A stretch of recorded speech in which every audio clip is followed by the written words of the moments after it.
All right, so let's see if this works. We just did some speed improvements. So this is actually on par to maybe slightly faster than what Recycle 2.0 could do over SCSI in theory, right? I say in theory because I don't actually have that set up.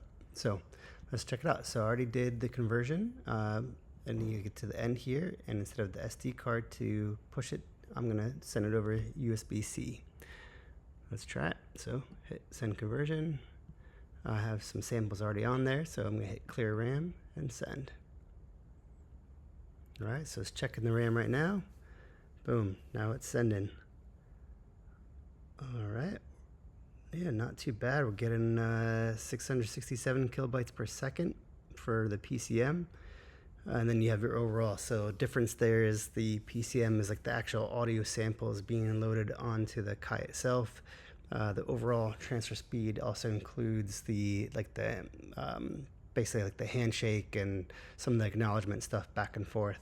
So I wish I could go faster. Unfortunately, I'm reaching the limit of what the Akai can take.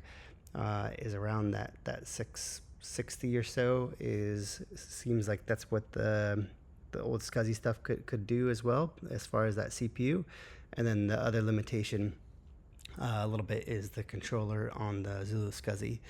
That being said, this is still pretty badass. So here we go. We got, this is what, taking a minute and a half to do these 100 or so samples. So yeah, this is pretty sweet. We'll see if it works. It's definitely my first go at it. It was going 4 kilobytes a second, and then I got it up to it was what, like 40 or 50. Then I got to like 150.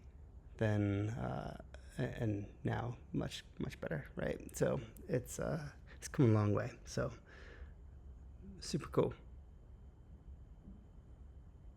Right now we're just obviously just doing a screen record, so you can't see my Akai, but I see it blinking over there and with the receiving the signal. And when you do this, couple things to note is you have to have the MIDI via SCSI turned on in the global, and you need your local SCSI ID set to 6 and the remote SCSI ID set to 7.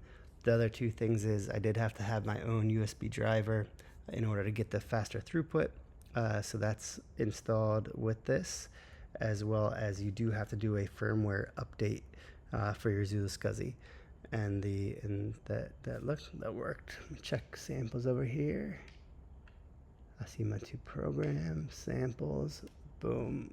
Yes, they are all there. That is awesome. Very cool.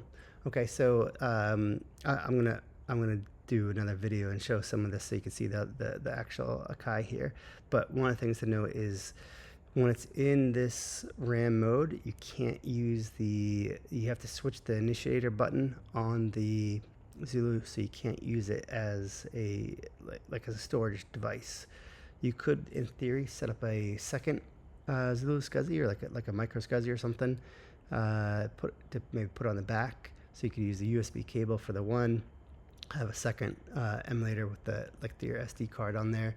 But the other thing is, this also, if you notice, it also has pool, so you can also just skip the SD card altogether and do your stuff on your Akai, and then keep all the stuff in RAM, and then just pull it right back into the app. So pretty badass. Hope you enjoy.